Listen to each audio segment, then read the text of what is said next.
Someone asked me, paano raw po yung mga bata? Mararapture daw po ba sila? Nice question. Dahil tayo, we tend to focus on the main question. Mararapture po ba ang mga believers, di ba? But nakakalimutan natin sometimes.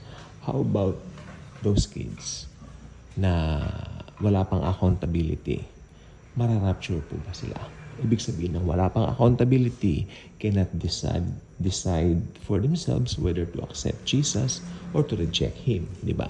You have that age of accountability in order for you to decide whether to believe in the finished work of Jesus or to simply remain the same. Tulad ng ikaw pinanganak. Nanatili sa iyong kasalanan. Tandaan mo, lahat, all were born sinners. Kaya mananatili sa iyo ang sin nature na yan kung hindi mo tatanggapin si Lord Jesus Christ. Diba? Pero iba po ang kaso ng mga bata na wala pa po silang age of accountability. Meaning, ito po yung mga bata na hindi pa tumutuntong into a certain age where, ito na, meron na silang consciousness sa mabuti at sa masama. Ayan. Ayun po ang pinakamagandang paliwanag dito. Like for example, pero what is that age? Well, the youngest that we asked to receive Jesus was 5 years old. At alam na raw niya, naiintindihan na raw niya. So, pwede na. Pwede na. But for me, masyado siyang bata. Mas maganda siguro, for me 7. Tandaan niyo sa Biblia, ang number 7 ay perfect. So, I think sa akin, 7. Pero kasi yung 5 sa Bible, alam niyo po anong ang significance ng 5 sa Biblia? Is grace. So, pwedeng 5, pwede rin 7. Basta importante, alam na nila na si Jesus namatay sa buong mundo, okay, para bayaran ang kasalanan ng buong sanlibutan. Tama na po yun. At alam na po ng bata yan. Pag alam niya, magde-decide siya, Lord Jesus, you died for my sins. Thank you for dying on the cross for me. I accept you into my life as my Lord and Savior. And I believe that you died for me once for all time. Ligtas ka na. Pag ganon. Okay. At yung batang yan, tandaan po ninyo, tataniman na lang ng salita ng Panginoon yan. Yung nagpatanggap, dapat ito yung babalik-balikan, no? At siya po ay inyong ititrain into loving Jesus.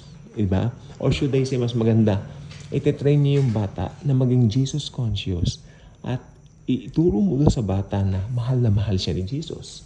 Amen? And in return, ang magiging respond ng batang yan is to love Jesus more.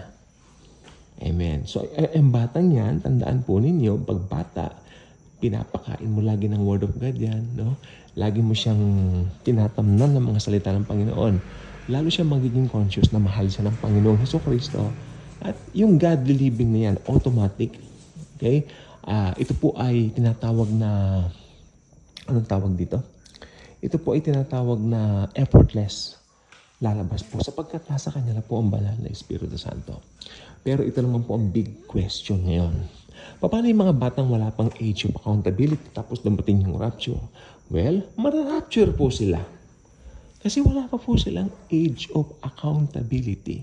Meaning, wala pa po silang kakayanan whether to choose bad or good. Amen. Whether to reject the Lord Jesus or to accept Him as their very own personal Lord and Savior. So, wala pa po silang kakayanan to do that. So, ang Panginoong Hesukristo po bilang patas na Diyos, irarapture niya mga batang yan. Tandaan niyo sa Biblia. Ang Panginoong Hesukristo minsan napagod, nagpapahinga siya. May mga magulang dinadala yung kanilang mga anak sa Panginoong Jesus, pero nag-aalit yung mga disipulos dahil sabi, nagpapahinga ang Lord, bakit ninyo siya nini-istorbo? Ito ang sabi ni Jesus, hayaan yung lumapit sila sa akin dahil ang kaharian ng langit ay para sa kanila. So, ito po ay isang sa katibayan ng scripture na yan. The kingdom of heaven belongs to those, mga bata. So, yan po, wala naman po silang age of accountability pa. So, irarapture po sila ng Panginoon. Dahil si Jesus po ay patas, ulitin ko, siya po ay patas. At i-rapture niya ang mga bata na wala pang kakayanan na mamili sa tama at mali. Okay? Hope kahit paano naman nasagot yung katanungan. Kasi ang dami nagtatanong, paano yung mga bata?